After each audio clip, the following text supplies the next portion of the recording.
काही दिवसांपूर्वी मी एक व्हिडिओ बनवला होता. काल पत्रकार येऊन एक क्वेश्चन विचारत होता की तुम्ही हिंदी माणसाला कामाला का ठेवलंय. तर माझं म्हणणं हे आहे की मराठी माणूस एकतरी शोधून दाखवा ज्याला शॉर्मा कापता येतो, शॉर्मा बनवता येतो. म्हणून आपल्या मराठी लोकांना शॉर्मा बनवता येतो का टाकला होता? तुम्हाला काय वाटतं मी का टाकला असणार तो व्हिडिओ?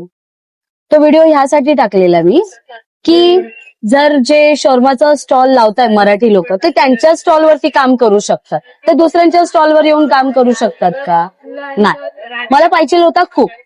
त्यामुळे मी काय बोलली की मी मराठी लोकांना शॉर्मा बनवायला शिकते. याच्यात मी काय वाईट बोलली? याच्यात काय चुकीचं आहे? मी कुणाचा अपमान नाही केलाय.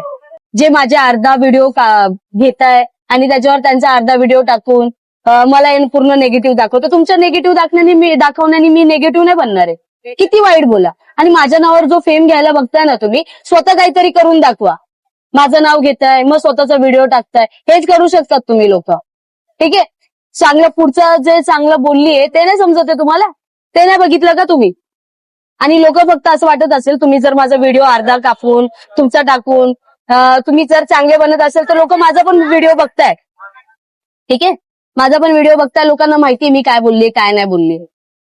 आणि जळणारे लोक ना असले पाहिजे. हे जळतात म्हणून मी चमकते.